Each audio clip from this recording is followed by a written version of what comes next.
Raichur's biggest jewel palace. All types of jewelries available in only KTB Jewel Palace. Visit KTB Jewel Palace, Udayanagar, Station Road, Raichur. ಸಂಪರ್ಕಿಸಿ Paramount Electricals, dealers in all kinds of electricals, goods, fans and LED products.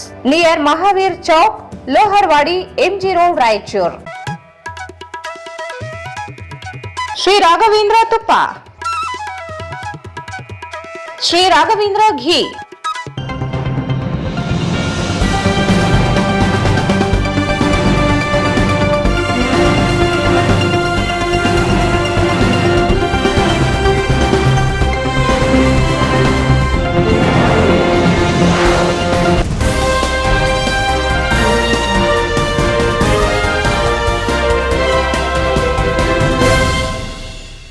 ನಮಸ್ಕಾರ. ವಾರ್ತೆಗಳ ಸ್ವಾಗತ. ಮೊದಲೇ ಮುಖ್ಯಾಂಶಗಳು. ತುರ್ತು ಕುಡಿಯುವ ನೀರಿನ ಸಮಸ್ಯೆ ನಿವಾರಣೆಗೆ 11 ಕೋಟಿ ರೂಪಾಯಿ ಪ್ರಸ್ತಾವನೆ ಸಲ್ಲಿಕೆ. ಡಾಕ್ಟರ್ ಶರಣ ಪ್ರಕಾಶ್ ಪಾಟೀಲ್.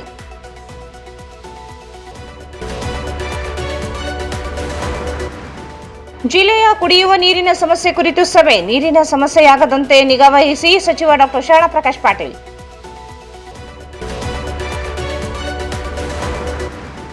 ಕ್ರಿಕೆಟ್ ಬೆಟ್ಟಿಂಗ್ 4 ತಿಂಗಳಲ್ಲಿ 26 ಪ್ರಕರಣ ದಾಖಲು. ಬೆಟ್ಟಿಂಗ್ ನಡೆಸಿದರೆ ಕಾನೂನು ಕ್ರಮ. ಎಸ್ಪಿ ಎಚ್ಚರಿಕೆ.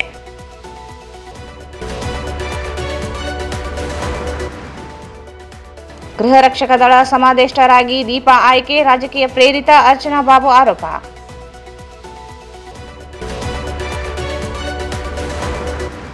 ಆಶಾದೀಪ ಬುದ್ಧಿಮಾಂದ್ಯ ಶಾಲೆಗೆ ಸರ್ಕಾರ ಅನುದಾನ ಬಿಡುಗಡೆಗೆ ಆಗ್ರಹಿಸಿ ಉಸ್ತುವಾರಿ ಸಚಿವರಿಗೆ ಪಾಲಕರು ಮಕ್ಕಳ ಮನವಿ.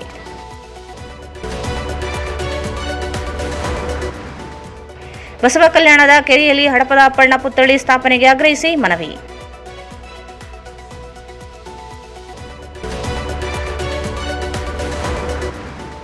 ಕಾರ್ಮಿಕರಿಗೆ ಕನಿಷ್ಠ ವೇತನ ನೀಡಲು ಆಗ್ರಹಿಸಿ ಎಐಸಿಸಿಟಿಯು ಕಾರ್ಮಿಕರಿಂದ ಪ್ರತಿಭಟನೆ.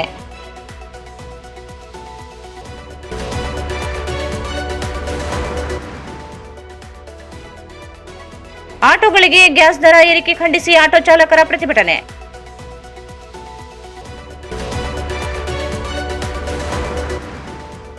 ಬಾಲಕಾರ್ಮಿಕತೆ ತಡೆಯಲು ಎಲ್ಲ ಇಲಾಖೆ ಅಧಿಕಾರಿಗಳು ಕಾರ್ಯಪ್ರವೃತ್ತರಾಗಿ. ಎಡಿಸಿ ಶಿವಾನಂದ ಭಜಂತ್ರಿ.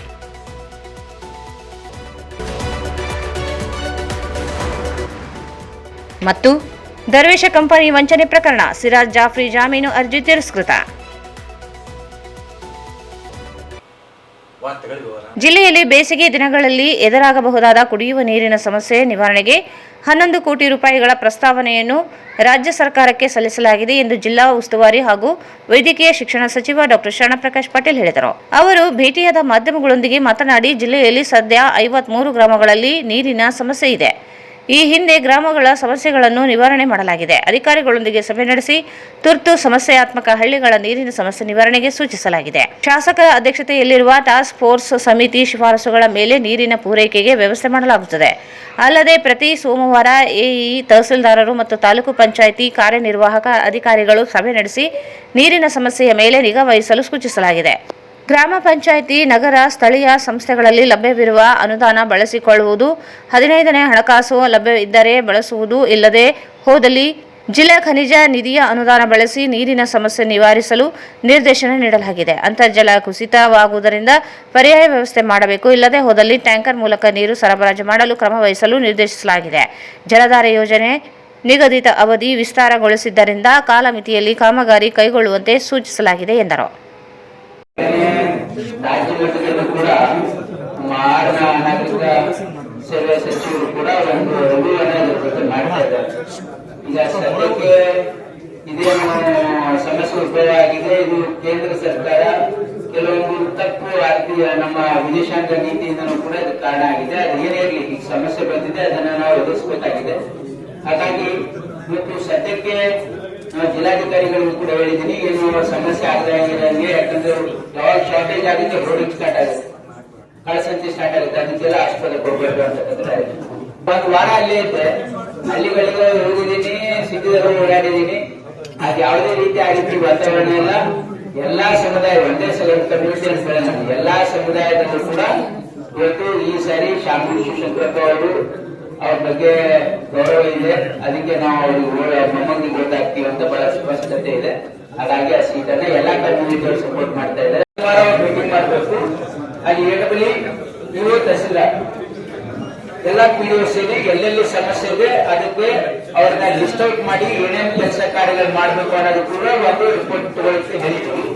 ಅದಲ್ಲದೆ ಫಸ್ಟ್ ಪ್ರಯಾರಿಟಿ ಏನ್ ಹೇಳಿದೀವಿ, ಎಲ್ಲೆಲ್ಲಿ ಬೋರ್ವೆಲ್ ಸೋರ್ಸ್ ಡ್ರೈ ಆಗ್ತದೆ ಅಲ್ಲಿ ಅಲ್ಟರ್ನೇಟಿವ್ ಯಾವ್ದಾದ್ರು ರೆಂಟಲ್ ಸೋರ್ಸ್ ಇದ್ರೆ ತಗೊಳ್ಳಿ ಅಂತ ಹೇಳಿದ್ವಿ. ಒಂದು ವೇಳೆ ಅದು ಮಾಡಕ್ಕೆ ಆಗೋದಿಲ್ಲ, ಸಿಗ್ತಾ ಇಲ್ಲ ಅಂತಂದ್ರೆ ಟ್ರಾನ್ಸ್ಪೋರ್ಟ್ಗೆ ಪರ್ಮಿಷನ್ ತಗೊಂಡು ಮಾಡಿ ಅಂತ ಅವ್ರಿಗೆ ಇನ್ಸ್ಟ್ರಕ್ಷನ್ಸ್ ಕೊಟ್ಟಿದ್ದೀವಿ. ಇದು ಇಮಿಡಿಯೇಟ್ಲಿ ಟೈಡ್ ಓವರ್ ಮಾಡೋದು.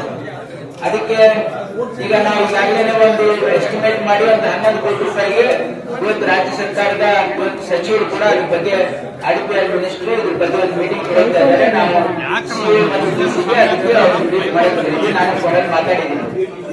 ಅವರು ಹೇಳ್ತಿದ್ರು ಇದು ಬಂದು ಅದಿಲ್ಲದೆ ನಮ್ಮ ಓನ್ ಸೋರ್ಸ್ ಅಲ್ಲಿ ಈಗ 3 ಮೂಲ ಇದೆ ಅಂತ ಹೇಳಿದ್ದಾರೆ. ಏನಂತಂದ್ರೆ ಒಂದು ನಮ್ಮ ಪಂಚಾಯತಿಯಲ್ಲಿ ಇರ್ತಕ್ಕಂಥ ಟ್ಯಾಕ್ಸ್ ಕಲೆಕ್ಷನ್, ಪಂಚಾಯತಿಯಲ್ಲಿ ಇರ್ತಕ್ಕಂಥ ಏನು ಅವರಿಗೆ ಇಂಟ್ರೆಸ್ಟ್ ಅಕ್ರೂಡ್ ಇದೆ ಜಿಲ್ಲಾ ಪಂಚಾಯತಿ, ತಾಲೂಕು ಪಂಚಾಯತಿ ಮತ್ತು ಗ್ರಾಮ ಪಂಚಾಯತಿ ಮಟ್ಟದಲ್ಲಿ ಕೂಡ ಇದೆ. ಜಿಲ್ಲೆಯಲ್ಲಿ ಕುಡಿಯುವ ನೀರಿನ ಸಮಸ್ಯೆಗಳು ಇರುವ ಗ್ರಾಮಗಳ ಪಟ್ಟಿ ಮಾಡಿ ಕೂಡಲೇ ಆಯಾ ಗ್ರಾಮಗಳಲ್ಲಿ ಇರುವ ಕೆರೆಗಳನ್ನು ತುಂಬಿಸಲು ಕ್ರಮ ಕೈಗೊಳ್ಳಬೇಕು. ಕುಡಿಯುವ ನೀರಿನ ಸಮಸ್ಯೆಯಾಗದಂತೆ ನೋಡಿಕೊಳ್ಳುವುದು ಆಯಾ ತಾಲೂಕಿನ ತಹಸೀಲ್ದಾರ್, ತಾಲೂಕು ಪಂಚಾಯತ್ ಇಒ ಹಾಗೂ ಗ್ರಾಮೀಣ ಕುಡಿಯುವ ನೀರು ಸರಬರಾಜು ಇಲಾಖೆಯ ಎಇಗಳದ್ದಾಗಿರುತ್ತದೆ ಎಂದು ವೈದ್ಯಕೀಯ ಶಿಕ್ಷಣ, ಕೌಶಲಾಭಿವೃದ್ಧಿ, ಉದ್ಯಮಶೀಲತೆ ಮತ್ತು ಜೀವನೋಪಾಯ ಹಾಗೂ ಜಿಲ್ಲಾ ಉಸ್ತುವಾರಿ ಸಚಿವರಾದ ಡಾ ಶರಣಪ್ರಕಾಶ್ ಪಾಟೀಲ್ ಹೇಳಿದರು. ಅವರು ಇಂದು ನಗರದ ಜಿಲ್ಲಾಡಳಿತ ಭವನದ ಸಭಾಂಗಣದಲ್ಲಿ ಜಿಲ್ಲೆಯಲ್ಲಿ ಬೇಸಿಗೆಯಲ್ಲಿ ಕುಡಿಯುವ ನೀರಿನ ಸಮಸ್ಯೆಗಳು ಹಾಗೂ ಜಾನುವಾರುಗಳಿಗೆ ಮೇವಿನ ಲಭ್ಯತೆ ಕುರಿತು ಹಮ್ಮಿಕೊಂಡಿದ್ದ ಸಭೆಯ ಅಧ್ಯಕ್ಷತೆ ವಹಿಸಿ ಮಾತನಾಡಿದರು. ಪ್ರತಿಯೊಂದು ತಾಲೂಕಾ ವ್ಯಾಪ್ತಿಯಲ್ಲಿನ ಗ್ರಾಮಗಳಲ್ಲಿ ಕುಡಿಯುವ ನೀರಿನ ಸಮಸ್ಯೆಗಳು ಇದ್ದರೆ ಮತ್ತು ಸಮಸ್ಯೆಗಳನ್ನು ಬಗೆಹರಿಸುವ ಬಗ್ಗೆ ಆಯಾ ಕ್ಷೇತ್ರದ ಶಾಸಕರ ಗಮನಕ್ಕೆ ತರಬೇಕು ಮತ್ತು ಪ್ರತಿಯೊಂದು ಮಾಹಿತಿಯನ್ನು ಟಾಸ್ಕ್ ಫೋರ್ಸ್ ಸಮಿತಿ ಸಭೆಯಲ್ಲಿ ನೀಡಬೇಕೆಂದರು. ಪ್ರಸ್ತುತ ತುಂಗಭದ್ರಾ ಜಲಾಶಯದಲ್ಲಿ 17.26 TMC ನೀರು ಸಂಗ್ರಹವಿದ್ದು, ಜೊತೆಗೆ 200 ಕ್ಯೂಸೆಕ್ಸ್ ನೀರು ಒಳಹರಿವು ಇದ್ದು, ಸಿಂಧನೂರು, ಮಾನ್ವಿ ಹಾಗೂ ರಾಯಚೂರು ತಾಲೂಕಿನ ಗ್ರಾಮಗಳಿಗೆ ಸಮರ್ಪಕ ನೀರು ಒದಗಿಸಬಹುದಾಗಿದೆ. ಜಲಾಶಯದಲ್ಲಿ ನೀರು ಇದ್ದು ಜಿಲ್ಲೆಯಲ್ಲಿ ಕುಡಿಯುವ ನೀರಿನ ಕೆರೆಗಳನ್ನು ತುಂಬಿಸಲು ಕ್ರಮ ಕೈಗೊಳ್ಳಬೇಕೆಂದರು. ತುಂಗಭದ್ರಾ ಎಡದಂಡೆ ಕಾಲುವೆಯ ಯರಮರ, ಸಿರವಾರ, ಸಿಂಧನೂರು ಹಾಗೂ ಒಡ್ಡರಹಟ್ಟಿ ವಿಭಾಗಗಳಿಗೆ ನೀರನ್ನು ಒದಗಿಸುವ ದಿನಾಂಕಗಳನ್ನು ವಿಸ್ತರಣೆ ಮಾಡಿ ಜಿಲ್ಲೆಯ ಎಲ್ಲಾ ತಾಲೂಕು ವ್ಯಾಪ್ತಿಯ ಕೆರೆಗಳನ್ನು ತುಂಬಿಸಬೇಕು. ಸಿಂಧನೂರು ತಾಲೂಕಿನಲ್ಲಿ 153 ಕೆರೆಗಳು ಇದ್ದು, ಅದರಲ್ಲಿ 28 ಕೆರೆಗಳು 51% 75% ತುಂಬಿವೆ. 42 ಕೆರೆಗಳು 50% ತುಂಬಿದ್ದು, 84 ಕೆರೆಗೂ ಇನ್ನೂ 25% ಸಹ ತುಂಬಿಲ್ಲ. ಕೂಡಲೇ ಎಲ್ಲಾ ಕೆರೆಗಳನ್ನು 100% ಭರ್ತಿ ಮಾಡಲು ಅಧಿಕಾರಿಗಳು ಕ್ರಮ ಕೈಗೊಳ್ಳಬೇಕೆಂದರು. ಕಳೆದ ಬಾರಿ ನೀರಿನ ಸಮಸ್ಯೆಯನ್ನು ನೀಗಿಸಲು ಬಾಡಿಗೆಗೆ ಪಡೆದಿದ್ದ ಬೋರ್ವೆಲ್ ಮತ್ತು ಟ್ಯಾಂಕರ್ಗಳ ಪಾವತಿಸದಿರುವುದು ಗಮನಕ್ಕೆ ಬಂದಿದ್ದು, ಕೂಡಲೇ ಬಾಕಿ ಉಳಿದಿರುವ ಬಾಡಿಗೆ ಮೊತ್ತವನ್ನು ಆಯಾ ಬೋರ್ವೆಲ್ ಮತ್ತು ಟ್ಯಾಂಕರ್ ನೀಡಿದವರಿಗೆ ಪಾವತಿ ಮಾಡಬೇಕು. ಮತ್ತು ಈ ಬಾರಿ ಜಿಲ್ಲೆಯಲ್ಲಿ 35 ಗ್ರಾಮ ಪಂಚಾಯಿತಿಗಳ 53 ಗ್ರಾಮಗಳಲ್ಲಿ 62 ಬೋರ್ವೆಲ್ಗಳನ್ನು ಬಾಡಿಗೆ ಪಡೆಯಲಾಗಿದ್ದು, ಅಗತ್ಯವಿದ್ದರೆ ಟ್ಯಾಂಕರ್ಗಳನ್ನು ಬಾಡಿಗೆ ಪಡೆದು ಕುಡಿಯುವ ನೀರಿನ ಸಮಸ್ಯೆಯಾಗದಂತೆ ನೋಡಿಕೊಳ್ಳಬೇಕು ಎಂದು ಸೂಚನೆ ನೀಡಿದರು. ಇಲ್ಲಿಯವರೆಗೆ 782 RO ಪ್ಲಾಂಟ್ಗಳಲ್ಲಿ 589 ಘಟಕಗಳು ಚಾಲ್ತಿಯಲ್ಲಿವೆ. ಉಳಿದ ಪ್ಲಾಂಟ್ಗಳನ್ನು ಶೀಘ್ರವೇ ಆರಂಭಿಸಬೇಕು. ಪ್ರತಿಯೊಂದು ಪ್ಲಾಂಟ್ಗಳ ಪರೀಕ್ಷೆಗಾಗಿ 50,000ದಂತೆ ವೆಚ್ಚ ಮಾಡಲು ಕ್ರಿಯಾ ಯೋಜನೆಗೆ ಅನುಮೋದನೆ ನೀಡಲಾಗಿದ್ದು, ಅಗತ್ಯವಿದ್ದರೆ ಆಯಾ ಗ್ರಾಮ ಪಂಚಾಯಿತಿಯಿಂದ ವೆಚ್ಚ ಮಾಡಿ ಗ್ರಾಮಗಳಲ್ಲಿ ನೀರು ಶುದ್ಧೀಕರಣ ಘಟಕಗಳನ್ನು ಆರಂಭಿಸಬೇಕೆಂದರು. ಸಿಂಧನೂರು ನಗರಸಭೆ ವ್ಯಾಪ್ತಿಯಲ್ಲಿನ 31 ವಾರ್ಡುಗಳಲ್ಲಿ 8 ದಿನಕ್ಕೊಮ್ಮೆ ನೀರು ಸರಬರಾಜು ಮಾಡಲಾಗುತ್ತಿದ್ದು, ಮುದ್ಗಲ್ನಲ್ಲಿ 10 ದಿನಕ್ಕೊಮ್ಮೆ, ಹಟ್ಟಿ ಪಟ್ಟಣ ಪಂಚಾಯತ್ ವ್ಯಾಪ್ತಿಯಲ್ಲಿ 8 ದಿನಕ್ಕೊಮ್ಮೆ ನೀರನ್ನು ಸರಬರಾಜು ಮಾಡಲಾಗುತ್ತಿದ್ದು, ಕೂಡಲೇ ಬಾಕಿ ಇರುವ ಕಾಮಗಾರಿಗಳನ್ನು ಪೂರ್ಣಗೊಳಿಸಿ ಜನರಿಗೆ ಸಮರ್ಪಕ ನೀರನ್ನು ಒದಗಿಸಲು ಸಂಬಂಧಪಟ್ಟ ಅಧಿಕಾರಿಗಳು ಕ್ರಮ ಕೈಗೊಳ್ಳಬೇಕೆಂದರು.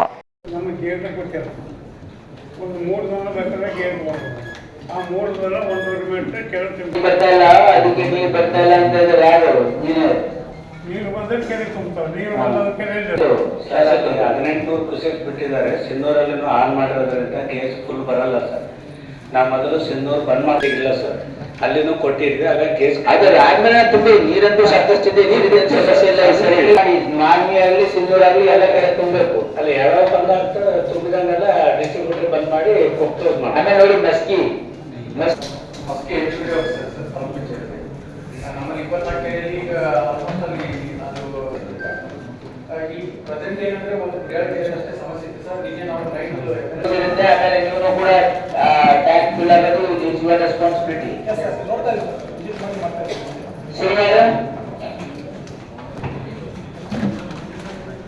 ಶುರುವಾದ ನೋಡಿ 44 ಟ್ಯಾಂಕ್ ಅಲ್ಲಿ 44 ಪೂರ್ತಿ 76 to 100% ಅಂತ ಹೇಳಿದ್ರಿ. ಯಾರು ಇನ್ನೂ ರೂಪಾಯಿ ಅಂತ ಹೇಳಿದ್ರಿ. ಏನು ಸಿಚುವೇಶನ್ ಏನಿದೆ ಸರ್? ಅದರಲ್ಲಿ ಒಂದು ಸರ್ ನಮ್ಮ ಶ್ರೀಧರ್ ಸ್ವಾಮಿ ಅಂತ executive sir taluk panchayat sir 8 ಕೆನಾಲಿಂದ ಸರ್ ಇನ್ನೊಂದು 2-3 ದಿವಸದಲ್ಲಿ 70 to 80% ಫಿಲಪ್ ಆಗುತ್ತೆ ಸರ್.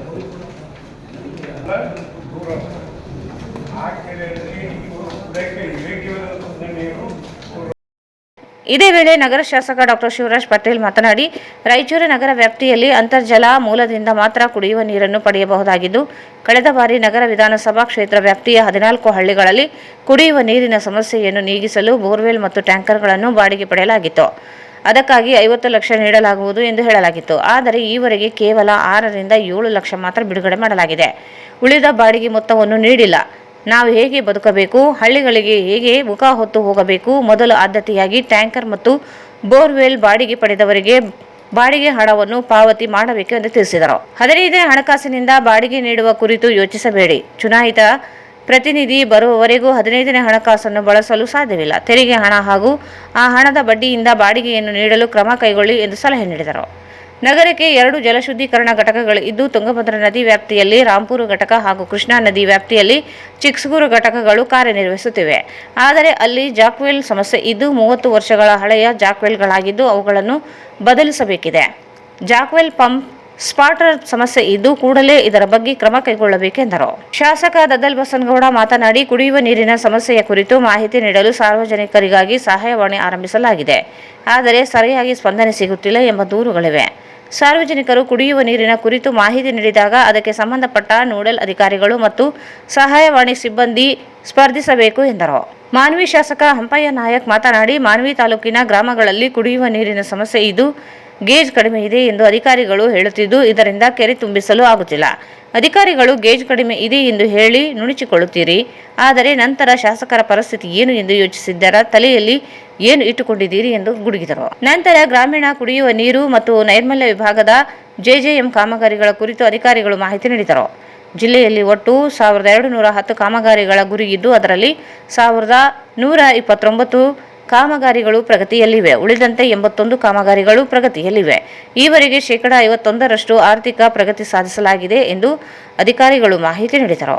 ಸಭೆಯಲ್ಲಿ ಜಿಲ್ಲಾ ಪಂಚಾಯತ್ ಮುಖ್ಯ ಕಾರ್ಯನಿರ್ವಾಹಕ ಅಧಿಕಾರಿ ಈಶ್ವರ್ ಕುಮಾರ್ ಕಾಂದು, ಮಹಾನಗರ ಪಾಲಿಕೆ ಆಯುಕ್ತ ಜುಬೇನ್ ಮೊಹಪಾತ್ರ ಸೇರಿದಂತೆ ಜಿಲ್ಲಾ ಮಟ್ಟದ ಅಧಿಕಾರಿಗಳು ಉಪಸ್ಥಿತರಿದ್ದರು. ಜಿಲ್ಲೆಯಲ್ಲಿ ಕ್ರಿಕೆಟ್ ಬೆಟ್ಟಿಂಗ್ಗೆ ಸಂಬಂಧಿಸಿದಂತೆ ಪೊಲೀಸ್ ಇಲಾಖೆಯಿಂದ ಕಳೆದ 4 ತಿಂಗಳಿನಲ್ಲಿ ದಾಳಿ ನಡೆಸಿ ಒಟ್ಟು 26 ಕೇಸುಗಳನ್ನು ದಾಖಲಿಸಲಾಗಿದೆ ಎಂದು ಜಿಲ್ಲಾ ಪೊಲೀಸ್ ವರಿಷ್ಠಾಧಿಕಾರಿ ಅರುಣಾಂಶುಗಿರಿ ತಿಳಿಸಿದರು. ಈ ಬಗ್ಗೆ ಮಾಧ್ಯಮದವರೊಂದಿಗೆ ಹೇಳಿಕೆ ನೀಡಿ ಅವರು ಕಳೆದ ಜನವರಿಯಿಂದ ಈವರೆಗೆ ಒಟ್ಟು 26 ಕ್ರಿಕೆಟ್ ಬೆಟ್ಟಿಂಗ್ ಪ್ರಕರಣಗಳನ್ನು ದಾಖಲಿಸಲಾಗಿದ್ದು, ಅದರಲ್ಲಿ 70 ಜನ ಆರೋಪಿಗಳು ಇದ್ದು, 87,110 ರೂಪಾಯಿ ನಗದು ಹಣ ಹಾಗೂ ಬೆಟ್ಟಿಂಗ್ಗೆ ಬಳಸುತ್ತಿದ್ದ 86,400 ರೂಪಾಯಿ ಬೆಲೆ ಬಾಳುವ 20 ಮೊಬೈಲ್ ಫೋನ್ಗಳನ್ನು ವಶಪಡಿಸಿಕೊಳ್ಳಲಾಗಿದೆ. ಜನವರಿಯಲ್ಲಿ ಒಂದು ಕೇಸ್ನಲ್ಲಿ ಒಬ್ಬ ಆರೋಪಿಯಿಂದ 4,500 ರೂಪಾಯಿ ನಗದು ಹಾಗೂ ಒಂದು ಮೊಬೈಲ್ ಫೋನ್ ವಶಪಡಿಸಿಕೊಳ್ಳಲಾಗಿದೆ. ಫೆಬ್ರವರಿಯಲ್ಲಿ 16 ಕೇಸುಗಳಲ್ಲಿ 57 ಆರೋಪಿಗಳಿಂದ 70,900 ರೂಪಾಯಿ ಹಾಗೂ 70,000 ರೂಪಾಯಿ ಮೌಲ್ಯದ 13 ಮೊಬೈಲ್ ಫೋನ್ಗಳನ್ನು ಜಪ್ತಿ ಮಾಡಿಕೊಳ್ಳಲಾಗಿದೆ. ಮಾರ್ಚ್ನಲ್ಲಿ 5 ಕೇಸುಗಳಲ್ಲಿ 6 ಆರೋಪಿಗಳಿಂದ 6,790 ರೂಪಾಯಿ ಹಾಗೂ 5 ಮೊಬೈಲ್ ಫೋನುಗಳು. ಏಪ್ರಿಲ್ನಲ್ಲಿ 4 ಕೇಸ್ ದಾಖಲಿಸಲಾಗಿದ್ದು, 6 ಜನರ ವಿರುದ್ಧ ಪ್ರಕರಣ ದಾಖಲಾಗಿದೆ. 4,920 ರೂಪಾಯಿ ಹಣವನ್ನು ವಶಪಡಿಸಿಕೊಳ್ಳಲಾಗಿದೆ ಎಂದು ತಿಳಿಸಿದರು. ಸಾರ್ವಜನಿಕರು ತಮ್ಮ ಸುತ್ತಮುತ್ತಲೂ ಕ್ರಿಕೆಟ್ ಬೆಟ್ಟಿಂಗ್ ಸೇರಿ ಇನ್ನಿತರ ಅಪರಾಧಗಳು ಕಂಡುಬಂದಲ್ಲಿ ಪೊಲೀಸ್ ತುರ್ತು ಸಹಾಯವಾಣಿ 112ಗೆ ಕರೆ ಮಾಡಿ ಮಾಹಿತಿ ನೀಡುವಂತೆ ಮನವಿ ಮಾಡಿದರು. ನಮಸ್ಕಾರ. ಇದು ಕ್ರಿಕೆಟ್ ಬೆಟ್ಟಿಂಗ್ ಒಂದು ಚಟ. ಇದರಿಂದ ಹಲವಾರು ಯೂತ್ಸ್ದು ಪ್ರಾಣ ಎಲ್ಲ ಜೀವನ ಎಲ್ಲ ಹಾಳಾಗ್ತಾ ಇದೆ. ಆ ಕ್ರಿಕೆಟ್ ಬೆಟ್ಟಿಂಗ್ಗೋಸ್ಕರ ಮತ್ತೆ ಇವರು ಸಾಲ ಮಾಡ್ಕೊತಾರೆ, ದುಡ್ಡು ಎಲ್ಲ ತಗೊಂಡು ವೇಸ್ಟ್ ಮಾಡ್ತಾ ಇದ್ದಾರೆ. ಸೊ ಕ್ರಿಕೆಟ್ ಬೆಟ್ಟಿಂಗ್ನ ನಿಯಂತ್ರಣ ಮಾಡೋದಕ್ಕೆ ಪೊಲೀಸ್ ಇಲಾಖೆ ತುಂಬ ಕಾರ್ಯಾಚರಣೆ ಎಲ್ಲ ಮಾಡ್ತಾ ಇದ್ದಾರೆ. ಇದರ ಪ್ರಯುಕ್ತ ನಾನು ಕೆಲವು ಅಂಕಿಅಂಶಗಳನ್ನು ಹೇಳ್ತೀನಿ. ಜನವರಿ 2026 ಇಂದ ಮಾರ್ಚ್ 2026 ಇದುವರೆಗೆ ನಾವು ಟೋಟಲ್ 26 ಕ್ರಿಕೆಟ್ ಬೆಟ್ಟಿಂಗ್ ಕೇಸಸ್ ಮಾಡಿದ್ದೀವಿ. 70 ಅಕ್ಯೂಸ್ಡ್ಗೆ ಅರೆಸ್ಟ್ ಮಾಡಿದ್ದೀವಿ. ಹಾಗೆ 87,000 ಅಪ್ರಾಕ್ಸಿಮೇಟ್ಲಿ ಅಮೌಂಟ್ ಸೀಸ್ ಆಗಿದೆ ಆ್ಯಂಡ್ 20 ಮೊಬೈಲ್ ಫೋನ್ಸ್ ಕೂಡ ಸೀಸ್ ಮಾಡಿದ್ದೀವಿ. ಬಟ್ ಇದರಲ್ಲಿ ಮುಖ್ಯ ಅಂಶ ಏನಂದರೆ, ದಿಸ್ T20 ವರ್ಲ್ಡ್ ಕಪ್ ಯಾವಾಗ ನಡೀತಾ ಇತ್ತು, ಕ್ಲೋಸ್ ಟು 25 days 30 days, ಆವಾಗ ನಾವು 16 ಕೇಸ್ ಮಾಡಿದ್ವಿ, 57 ಜನ ಆರೋಪಿಗಳನ್ನು ವಶಕ್ಕೆ ತಗೊಂಡಿದ್ವಿ ಆ್ಯಂಡ್ 70,000 rupees ಅಪ್ರಾಕ್ಸಿಮೇಟ್ಲಿ ಸೀಸ್ ಮಾಡಿದ್ವಿ, 13 ಮೊಬೈಲ್ ಫೋನು ಸೀಸ್ ಮಾಡಿದ್ವಿ. ಸೊ ಈ ಚಟ ಮತ್ತೆ ಇವಾಗ IPL ಸ್ಟಾರ್ಟ್ ಆಗಿದೆ, ಇವಾಗ ಮತ್ತೆ ಇದು ಯುವ ಜನರು ಇದಕ್ಕೆ ಬಲಿಯಾಗ್ತಾ ಇದ್ದಾರೆ. ಸೊ ಆಲ್ ದೀಸ್ ಸ್ಟಾಪ್ ಆಗಬೇಕು. ಇವಾಗ ಲಾಸ್ಟ್ 28 ಮಾರ್ಚಿಂದ ಇವಾಗ ತನಕ 9 ಕೇಸಸ್ ಮಾಡಿದ್ದೀವಿ, ಕ್ರಿಕೆಟ್ ಬೆಟ್ಟಿಂಗ್ ಕೇಸಸ್. 12 ಅಕ್ಯೂಸ್ಗೆ ಅರೆಸ್ಟ್ ಮಾಡಿದ್ದೀವಿ, 12,000 rupees ಸೀಸ್ ಆಗಿದೆ, 6 ಮೊಬೈಲ್ ಫೋನ್ ಕೂಡ ಸೀಸ್ ಆಗಿದೆ.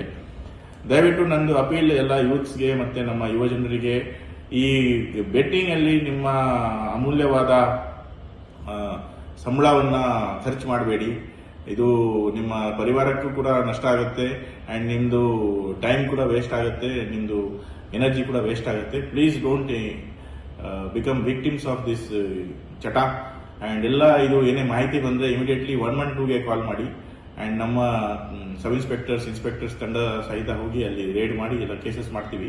ಬಟ್ ಕೇಸಸ್ ಮಾಡೋದಕ್ಕಿಂತ ತಾವು ಪ್ರಿವೆಂಟಿವ್ ಮೆಷರ್ಸ್ ತಗೊಬೇಕು, ಯಾವುದೇ ಕಾರಣಕ್ಕೆ ಈ ಚಟಕ್ಕೆ ಬಲಿಯಾಗಬೇಕು. ಗೃಹ ರಕ್ಷಕ ದಳದ ಜಿಲ್ಲಾ ಸಮಾದೇಷ್ಟರಾಗಿ ದೀಪಾ ಗೋಡೆಪಾಡ್ ಅವರನ್ನು ನೇಮಕ ಮಾಡಿರುವುದಕ್ಕೆ ವಿರೋಧ ವ್ಯಕ್ತವಾಗಿದ್ದು, ರಾಜಕೀಯ ಪ್ರಭಾವದಿಂದ ಆಯ್ಕೆಗೊಂಡಿದ್ದಾರೆ. ಸೇವಾನುಭವ ಇಲ್ಲದೆ ಇವರನ್ನು ನೇಮಕ ಮಾಡಲಾಗಿದೆ ಎಂದು ಅರ್ಚನಾ ಹೇಳಿದರು. ಅವರು ಇಂದು ಮಾಧ್ಯಮಗೋಷ್ಠಿಯನ್ನು ಉದ್ದೇಶಿಸಿ ಮಾತನಾಡಿ, ಹೊಸದಾಗಿ ಆಯ್ಕೆಯಾದ ದೀಪಾ ಗೋಡೆಪಾಡ್ ಅವರು ಸೇವಾ ಅನುಭವದ ದೃಷ್ಟಿಯಿಂದ ತಮಗಿಂತ ಕಿರಿಯರಾಗಿದ್ದು, ಗೃಹ ರಕ್ಷಕ ದಳದಲ್ಲಿ ಅಗತ್ಯವಾದ ಅನುಭವ ಮತ್ತು ದೈಹಿಕ ಸಾಮರ್ಥ್ಯ ಇದರಲ್ಲಿ ಕೊರತೆಯಾಗಿದೆ ಎಂದು ಆರೋಪಿಸಿದರು. ಈ ನೇಮಕಾತಿ ಅರ್ಹತೆ, ಅನುಭವ ಹಾಗೂ ಶೈಕ್ಷಣಿಕ ಮಾನದಂಡಗಳ ಆಧಾರದ ಮೇಲೆ ಆಗದೆ ರಾಜಕೀಯ ಪ್ರಭಾವದಿಂದ ನಡೆದಿರಬಹುದು ಎಂಬ ಅನುಮಾನವನ್ನು ವ್ಯಕ್ತಪಡಿಸಿದರು. ಈ ಹುದ್ದೆಗೆ ಹೆಚ್ಚಿನ ಅನುಭವ ಹೊಂದಿರುವ, ದೈಹಿಕವಾಗಿ ಸಮರ್ಥರಾಗಿರುವ ಮತ್ತು ಉತ್ತಮ ತಂಡ ಕಾರ್ಯಕ್ಷಮತೆ ಹೊಂದಿರುವ ವ್ಯಕ್ತಿಯನ್ನು ನೇಮಕ ಮಾಡಿದರೆ ಸಾರ್ವಜನಿಕರಿಗೆ ಉತ್ತಮ ಸೇವೆ ನೀಡಲು ಸಾಧ್ಯವಾಗುತ್ತಿತ್ತು ಎಂದರು. ತಮ್ಮನ್ನು ಈ ಹುದ್ದೆಗೆ ಪರಿಗಣಿಸದೇ ಇರುವುದು ನಿರಾಸೆ ಉಂಟು ಮಾಡಿದೆ. ಈ ವಿಚಾರವನ್ನು ಜಿಲ್ಲಾಧಿಕಾರಿ ಹಾಗೂ ಜಿಲ್ಲಾ ಪೊಲೀಸ್ ವರಿಷ್ಠಾಧಿಕಾರಿಗಳು ಗಂಭೀರವಾಗಿ ಪರಿಗಣಿಸಿ ಕ್ರಮ ಕೈಗೊಳ್ಳುವಂತೆ ಮನವಿ ಮಾಡಿದರು. ಗೃಹ ರಕ್ಷಕ ದಳ ಜಿಲ್ಲಾ ಸಮಾದೇಶರಾಗಿ ಶ್ರೀಮತಿ ದೀಪಾ ಗೋಡೆಪಾಡ್ SC ಆಯ್ಕೆ ಕುರಿತು ಖಂಡನೀಯ. ಈ ಮೂಲಕ ನಾನು ಶ್ರೀಮತಿ ಅರ್ಚನಾ ಗಂಡಬಾಬು, ಅಜ್ಜನವಾಡ, ಅಂಬೇಡ್ಕರ್ ನಗರ, ರಾಯಚೂರು ಇದ್ದು ಈ ಮೂಲಕ ಪತ್ರಿಕಾಗೋಷ್ಠಿಯ ಮೂಲಕ ತಿಳಿಯಪಡಿಸುವುದೇನೆಂದರೆ, ಪ್ರಸ್ತುತ ದಿನಾಂಕ 7/4/2026 ಹೊಸದಾಗಿ ರಾಯಚೂರು ಗೃಹ ರಕ್ಷಕ ದಳ ಜಿಲ್ಲಾ ಸಮಾದೇಶರಾಗಿ ಆಯ್ಕೆಗೊಂಡ ಶ್ರೀಮತಿ ದೀಪಾ ಗೋಡೆಪಾಡ್ ಇವರು ರಕ್ಷಕ ದಳದ ಸೇವೆಯಲ್ಲಿ ನನಗಿಂತ ಕಿರಿಯರಾಗಿದ್ದು ಮತ್ತು ಇವರಿಗೆ ದೈಹಿಕವಾಗಿ ಸಾಮರ್ಥ್ಯವೂ ಇರುವುದಿಲ್ಲ. ಇವರಿಗೆ ಗೃಹ ರಕ್ಷಕ ದಳದ ಸೇವಾ ಅನುಭವದ ಕೊರತೆ ಇರುತ್ತದೆ. ಇವರಿಗೆ ವಾಕ್ಚಾತುರ್ಯತೆ ಇರುವುದಿಲ್ಲ. ಇವರು ಕೇವಲ ರಾಜಕೀಯ ಪ್ರಭಾವದಿಂದ ಆಯ್ಕೆಗೊಂಡಿರುತ್ತಾರೆ ಹೊರತು ಗೃಹ ರಕ್ಷಕ ದಳದ ಸೇವಾನುಭವ ಮತ್ತು ಶೈಕ್ಷಣಿಕ ಅರ್ಹತೆ ಮತ್ತು ದೈಹಿಕ ಸಾಮರ್ಥ್ಯತೆ ಹಾಗೂ ಗೃಹ ರಕ್ಷಕ ದಳದಲ್ಲಿ ಅರ್ಹತೆಯ ಆಧಾರದ ಮೇಲೆ ಆಯ್ಕೆಗೊಂಡಿರುವುದಿಲ್ಲ. ಇವರ ಆಯ್ಕೆಯ ಕುರಿತು ತೀವ್ರವಾಗಿ ನಾನು ಖಂಡಿಸ್ತಾ ಇದ್ದೇನೆ. ಇವರು ಸೇವಾನುಭವದಲ್ಲಿ ನನಗಿಂತ ಕಿರಿಯರಾಗಿರುತ್ತಾರೆ. ಸದರಿ ಗೃಹ ರಕ್ಷಕ ದಳ ಕಚೇರಿಯಲ್ಲಿ ಇವರಿಗಿಂತ ಸೇವಾನುಭವ ಹೊಂದಿದವರು, ದೈಹಿಕ ಸಾಮರ್ಥ್ಯ ಉಳ್ಳವರು ಮತ್ತು ಉತ್ತಮ ರೀತಿಯಲ್ಲಿ ಟೀಮ್ ವರ್ಕ್ ಮಾಡುವ ಹಾಗೂ ಉನ್ನತ ಶೈಕ್ಷಣಿಕ ಅರ್ಹತೆ ಹೊಂದಿದವರನ್ನು ನೇಮಕಾತಿ ಮಾಡಿದ್ದಲ್ಲಿ ಸಾರ್ವಜನಿಕರ ಸೇವೆ ಮಾಡಲು ತುಂಬ ಅನುಕೂಲವಾಗುತ್ತಿತ್ತು ಮತ್ತು ಕಾಲಕಾಲಕ್ಕೆ ಸಮಾಜದಲ್ಲಿ ನಡೆಯುವ ಘಟನೆಗಳ ಕುರಿತು ಅವಲೋಕಿಸಿ ಮತ್ತು ಜನನಿಬಿಡ ಪ್ರದೇಶ ಇರುವಷ್ಟು ಇಲಾಖೆಯಲ್ಲಿ ಗೃಹ ರಕ್ಷಕ ದಳದ ಕರ್ತವ್ಯ ಪ್ರಮುಖವಾಗಿರುತ್ತದೆ. ಸದರಿ ಹುದ್ದೆಗೆ ನನ್ನನ್ನು ನೇಮಕಾತಿ ಮಾಡದೇ ಇದ್ದರಿಂದ ನನಗೆ ತೀವ್ರ ಆಘಾತವಾಗಿರುತ್ತದೆಂದು ಈ ಪತ್ರಿಕಾಗೋಷ್ಠಿಯ ಮೂಲಕ ನಾನು ತಿಳಿಯಪಡಿಸುತ್ತೇನೆ. ಮಾನ್ಯ ಜಿಲ್ಲಾಧಿಕಾರಿಗಳು ಹಾಗೂ ಜಿಲ್ಲಾ ಪೊಲೀಸ್ ಅಧಿಕಾರಿಗಳಿಗೆ ತಿಳಿಯಪಡಿಸುತ್ತಾ ತಮ್ಮಲ್ಲಿ ವಿನಂತಿಸಿಕೊಳ್ಳುತ್ತಿದ್ದೇನೆ. ಇಷ್ಟೆಲ್ಲ ಮಾತನಾಡ್ತಾ ಇದ್ದಾರೆ. ಇವರಿಗೆ ಏನು ಅರ್ಹತೆ ಇದೆ ಅಂತ ನೀವು ಮಾಧ್ಯಮದವರು ನನ್ನನ್ನು ಕೇಳ್ಬೋದು, ಪ್ರಶ್ನೆ ಮಾಡ್ಬೋದು. ನಂದು ಡಬಲ್ ಡಿಗ್ರಿ ಆಗಿದೆ. ನಂದು ಡಬಲ್ ಡಿಗ್ರಿ ಮತ್ತು ಹೈಸ್ಕೂಲಲ್ಲಿ ಭಾರತ್ ಸೇವಾದಳ ಆಗಿದೆ, NCC 3 years ಟ್ರೈನಿಂಗ್ ಕೂಡ ಆಗಿದೆ. ಆಮೇಲೆ ಫಿಸಿಕಲ್ ಫಿಟ್ನೆಸ್, ಕಂಪ್ಯೂಟರ್ ಟ್ಯಾಲಿ ಕೂಡ ಆಗಿದೆ. ಇದೆಲ್ಲ ಇಟ್ಕೊಂಡು ನನ್ನ ಪೀರಿಯಡಲ್ಲಿ ನಾನು NCC ಮಾಡಬೇಕಾದ್ರೆ ನನ್ನ ಕಾಷನ್ಗೆ ಹುಡುಗರು ಮತ್ತು ಹುಡುಗಿಯರು ಡ್ರಿಲ್ ಮಾಡಿದ್ದು ಇದೆ. ಇಷ್ಟೆಲ್ಲ ನನಗೆ ಇದ್ದರೂ ಕೂಡ ನನಗೆ ಗೃಹ ರಕ್ಷಕ ದಳದ ಸಮಾದೇಶದ ಹುದ್ದೆಯನ್ನು ರಾಜ್ಯ ಸರ್ಕಾರ ಕೊಡದೇ ಇರುವುದಕ್ಕೆ ಕಾರಣ ಏನು? ಇದರ ಹಿಂದೆ ಯಾರಿದ್ದಾರೆ? ಇದರ ಉದ್ದೇಶವೇನು? ಈ ಸರ್ಕಾರ ನನಗೆ ನ್ಯಾಯ ಒದಗಿಸಿಕೊಡದಿದ್ದಲ್ಲಿ ನನ್ನ ಈ ಹೋರಾಟ ದೊಡ್ಡ ಮಟ್ಟದಲ್ಲಿ ಮುಂದುವರಿಯುತ್ತದೆ. ಡಾಕ್ಟರ್ ಬಾಬಾ ಸಾಹೇಬ್ ಅಂಬೇಡ್ಕರ್ ಅವರ ಸಂವಿಧಾನ ಒಂದೇ ವರ್ಗಕ್ಕೆ ಸೀಮಿತವಾಗಿಲ್ಲ, ಎಲ್ಲ ವರ್ಗದವರಿಗೂ ಈ ಸಂವಿಧಾನ ಅನ್ವಯವಾಗುತ್ತದೆ ಅಂತೇಳಿ ತಿಳಿಸ್ತಾ ನನ್ನ ಮಾತುಗಳನ್ನು ಮುಗಿಸ್ತೀನಿ. ಫಿಸಿಕಲ್ ಫಿಟ್ನೆಸ್ ಇಲ್ಲ, ಅದರಲ್ಲಿ ಇವರು ಸೀನಿಯರ್ ಇದ್ದಾರೆ, ಭಾಳ ಉನ್ನತ ಮಟ್ಟಿಗೆ ಅನುಭವಿಸಿದ್ದಾರೆ. 3 ವರ್ಷ ಕಂಪ್ಲೀಟ್ ಇದೆ ಡ್ರಿಲ್ ಮಾಡಿಸಿದ್ದಾರೆ. ಹುಡುಗರಿಗೆ 50 ಮಂದಿಗೆ ಬೇಡ ಮಾಡಿಸಿದ್ರು. ಅಷ್ಟು ಎಕ್ಸ್ಪೆನ್ಸಿವ್. ಅದರಲ್ಲಿ ಈಗ ಯಾರ್ಯಾರು ತಾನು ಪೀರಿಯಡ್ ಮಾಡಿಸಿದ ಹುಡುಗರಾಗಲಿ ಬಟ್ ಎಲ್ಲೆಲ್ಲಿ ಜಾಬ್ಗಳು ಮಾಡ್ತಾರೋ ಎಲ್ಲೆಲ್ಲಿ ಆಗ್ತಾರೋ ಗೊತ್ತಿಲ್ಲ. ಬಟ್ ನನ್ನ ಪೀರಿಯಡ್ದಾಗ ಮಾತ್ರ 3 ವರ್ಷ ಕಂಪ್ಲೀಟ್ ಮಾಡಿ ಅವ್ರಿಗೆ ಇನ್ನೂ ಮಾಡಿದ್ದಾರೆ. ಅಂದರೆ ನಿಷ್ಠಾವಂತ ಓದಿದವರಿಗೆ ಎಲ್ಲ ಕ್ವಾಲಿಫಿಕೇಷನ್ ಇತ್ತು, ಫಿಸಿಕಲ್ ಫಿಟ್ನೆಸ್ ಇತ್ತು, ಡಬಲ್ ಡಿಗ್ರಿ ಇತ್ತು, ಭಾರತ್ ಸೇವಾ ದಳ ಇತ್ತು, ಕ್ಯಾಂಪ್ ಮಾಡಿತ್ತು, ಎಲ್ಲ ಇದ್ದರೂ ಕೂಡ ಈ ಕಾಂಗ್ರೆಸ್ ಸರ್ಕಾರ ಯಾಕೆ ಈ ಥರ ನಿಜವಾದ ಕ್ವಾಲಿಫಿಕೇಷನ್ ಎಜುಕೇಷನ್ ಪೀಪಲ್ಗೆ ಯಾಕೆ ನ್ಯಾಯ ತೋರಿಸ್ಕೊಳ್ಳೋದು? ಹೆಣ್ಮಕ್ಳಿಗಾಗಲಿ ಬಟ್ ಅವ್ರ ತಂದೆ ತಾಯಿ ಇವತ್ತು ಶ್ರಮಪಟ್ಟು ಓದಿಸ್ತಾರೆ, ಕಷ್ಟಪಟ್ಟು ಓದಿಸ್ತಾರೆ, ಏನೋ ನನ್ನ ಮಕ್ಕಳು ಒಂದು ಮುಂದೆ ಬರಲಿ ಅಂತೇಳಿ. ಅಂಥವ್ರಿಗೆ ಎಲ್ಲಿದೆ ನ್ಯಾಯ? ಈ ಸರ್ಕಾರ ಪೂರ ಖಂಡಿಸ್ತೀನಿ. ಈ ಸರ್ಕಾರ ಎಲ್ಲಿ ನ್ಯಾಯ ಕೊಡಿಸ್ತದೆ ಅಂತ ನಮ್ಗೆ ಭರವಸಿಲ್ಲ. ಅಕ್ರಮ ಆಗಿದೆ.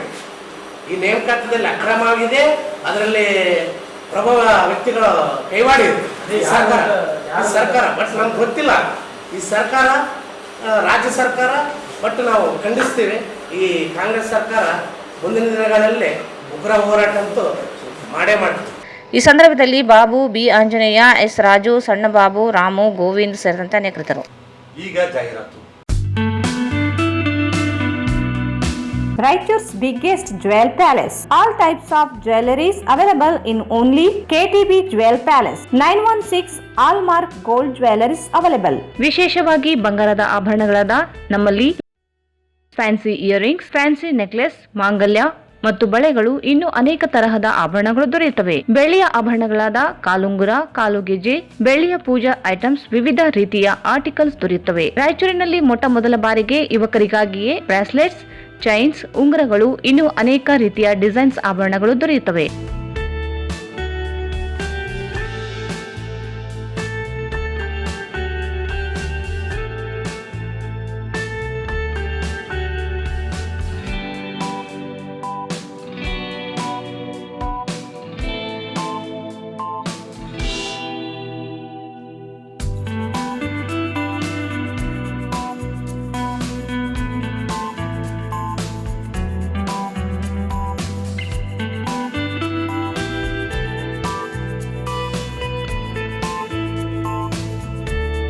Visit KTB Jewel Palace, Udayanagar, Station Road, Raichur. Mobile 8123535300.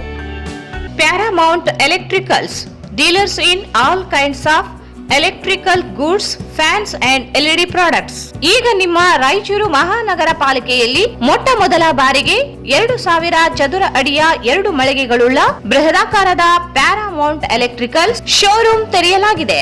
Raichur ಜಿಲ್ಲೆಯ ಜನತೆ, ಎಲೆಕ್ಟ್ರಿಷಿಯನ್ಸ್, ಎಲೆಕ್ಟ್ರಿಕಲ್ಸ್ ಇಂಜಿನಿಯರ್ಸ್ ದೂರದ ಊರುಗಳಾದ ಬೆಂಗಳೂರು, ಹೈದರಾಬಾದ್ಗಳಿಗೆ ಹೋಗದೆ ಈಗ ನಮ್ಮ ರಾಯಚೂರಿನಲ್ಲಿ ಮ್ಯಾನುಫ್ಯಾಕ್ಚರಿಂಗ್ ದರದಲ್ಲಿ ಎಲ್ಲಾ ತರಹದ ಎಲೆಕ್ಟ್ರಿಕಲ್ಸ್ ಗೂಡ್ಸ್ ಗಳು ದೊರೆಯುತ್ತವೆ. Switch, plates, wires, fans, remote fans, ಹ್ಯೂಮರ್ಸ್, ಎಲ್ಲಾ ತರಹದ LED ಪ್ರಾಡಕ್ಟ್ ಗಳು ನಮ್ಮ ಒಂದೇ ಮಳಿಗೆಯಾದ ಪ್ಯಾರಾಮೌಂಟ್ ಎಲೆಕ್ಟ್ರಿಕಲ್ಸ್ ನಲ್ಲಿ ಮ್ಯಾನುಫ್ಯಾಕ್ಚರಿಂಗ್ ದರದಲ್ಲಿ ದೊರೆಯುತ್ತವೆ. ನಮ್ಮಲ್ಲಿ ಎಲ್ಲಾ ತರಹದ ಕಂಪನಿಗಳಾದ GM, ಗೋಲ್ಡ್ ಮೆಡಲ್, ಐಫಾ, ಹೆವೆಲ್ಸ್, ಆಂಕರ್, ಲೀಶಾ, ಫಿನೋಲ್ಯಾಕ್, ವಿಗಾರ್ಡ್, ವಿಪ್ರೋ, ಫೆಲಿಕ್ಯಾಪ್, K9, ವಿವಾನ್, ಇನ್ನು ಅನೇಕ ಕಂಪನಿಗಳ ಎಲೆಕ್ಟ್ರಿಕಲ್ಸ್ ಐಟಂಗಳು ಸಿಗುತ್ತವೆ.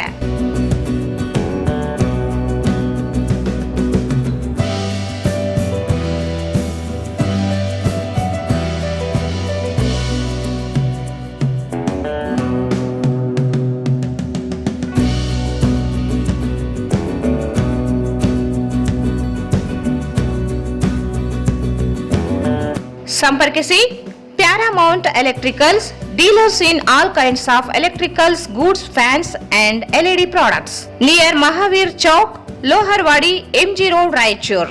ಮೊಬೈಲ್ 8861382770. ಶ್ರೀ ರಾಘವೇಂದ್ರ ತುಪ್ಪ, ಶ್ರೀ ರಾಘವೇಂದ್ರ ಘೀ, ಶ್ರೀ ರಾಘವೇಂದ್ರ ತುಪ್ಪ, ಶ್ರೀ ರಾಘವೇಂದ್ರ ಘೀ. ಮತ್ತೊಮ್ಮೆ ವಾರ್ತೆಗಳಿಗೆ ಸ್ವಾಗತ.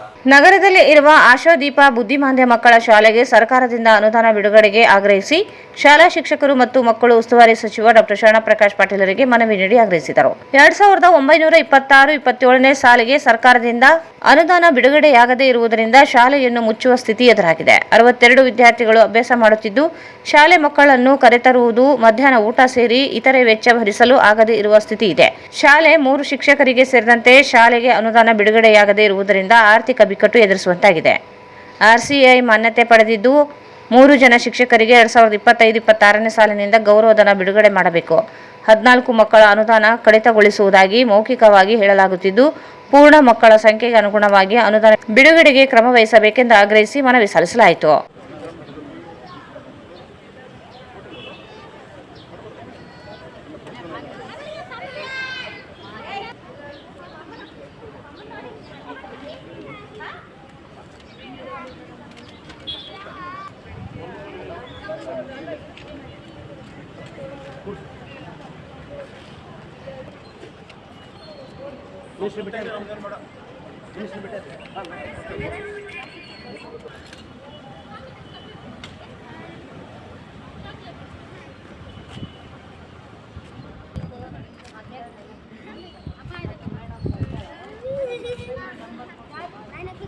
ಪಾಲಕರ ಪರವಾಗಿ ಚಂದ್ರಕಾಂತ್, ವಕೀಲ್ ಅನಂತ್, ಲಕ್ಷ್ಮಿ, ಕೌಸರ್ ಬೇಗಂ, ರೇಣುಕಾ, ನುಸ್ರತ್ ಬೇಗಂ, ಅಸ್ಮನ್, ಅಂಜುಮ್, ಶೈನಾಜ್, ಸುಹಾಸಿನಿ ಸೇರಿದಂತೆ ಶಾಲಾ ಮಕ್ಕಳಿದ್ದರು. ಬೀದರ್ ಜಿಲ್ಲೆಯ ಬಸವಕಲ್ಯಾಣದ ಅನುಭವ ಮಂಟಪ ತ್ರಿಪುರಾಂತಕ ಕೆರೆ ಹತ್ತಿರದ ಹಡಪದ ಅಪ್ಪಣ್ಣನವರ ಅರಿವಿನ ಗವಿಯಲ್ಲಿ ಅಪ್ಪಣ್ಣನವರ ಮೂರ್ತಿ ಪುನಃ ಪ್ರತಿಷ್ಠಾಪನೆ ಮಾಡಬೇಕು ಎಂದು ಹಡಪದ ಅಪ್ಪಣ್ಣ ಸಮಾಜ ಸೇವಾ ಸಂಘ ಜಿಲ್ಲಾ ಘಟಕ ವತಿಯಿಂದ ಜಿಲ್ಲಾಧಿಕಾರಿ ಕಚೇರಿ ಸ್ಥಾನಿಕ ಅಧಿಕಾರಿಗೆ ಮನವಿ ಸಲ್ಲಿಸಲಾಯಿತು.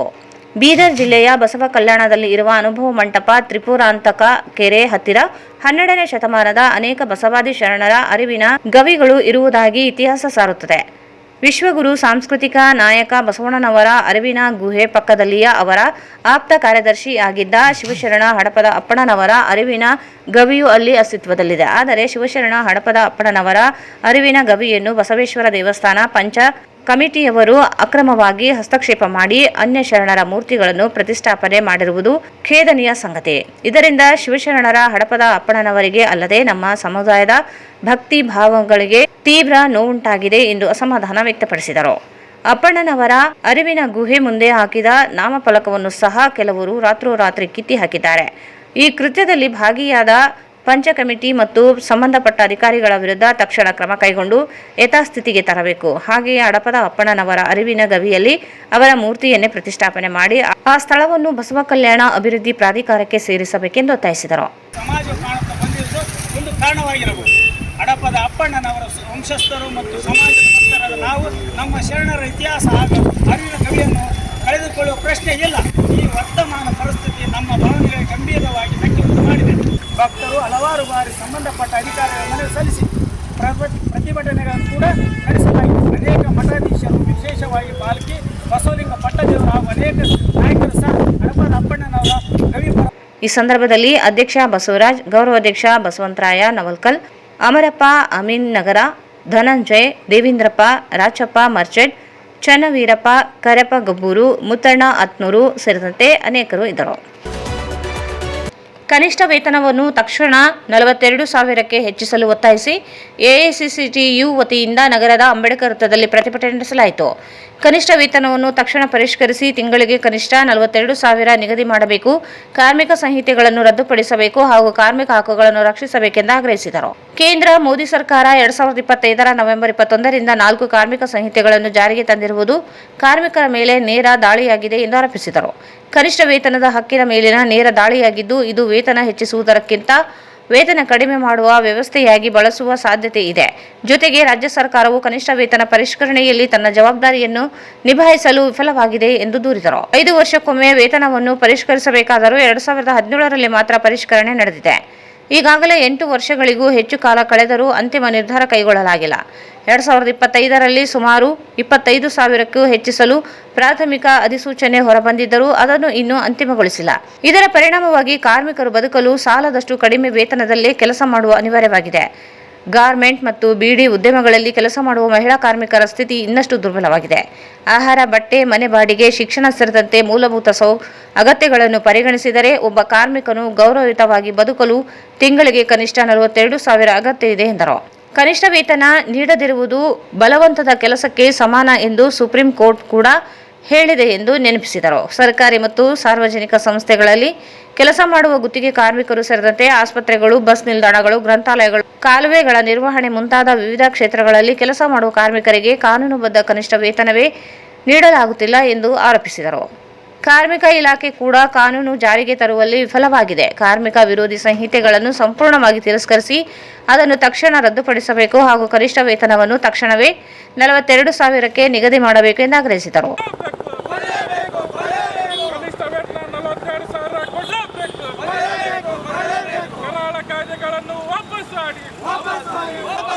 ಕಾರ್ಮಿಕ ವಿರೋಧಿ ನೀತಿ ಅನುಸರಿಸುವ ಕೇಂದ್ರ ರಾಜ್ಯ ಸರ್ಕಾರಕ್ಕೆ ಎಐಸಿಸಿಟಿ ಜಿಂದಾಬಾದ್. 42,000 ಸಮಾನ ವೇತನ ಜಾರಿಯಾಗಲಿ, ಸಮಾನ ವೇತನ ಜಾರಿಯಾಗಲಿ, ಕಾರ್ಮಿಕ ಸಂಹಿತೆ ರದ್ದಾಗಲಿ, ಸಮಾನ ವೇತನ ಕೊಡಲೇಬೇಕು, ಸಮಾನ ವೇತನಕ್ಕೆ ಸಮಾನ ಕೆಲಸ ಕೊಡಲೇಬೇಕು. ಎಐಸಿಸಿಟಿ ಜಿಂದಾಬಾದ್.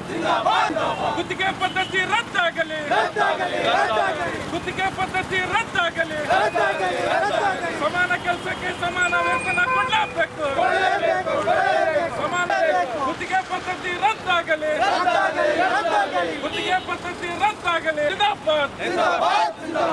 ಕಾರ್ಮಿಕ ಐಕ್ಯತೆ ಚಿರಾಯವಾಗಲಿ, ಚಿರಾಯವಾಗಲಿ,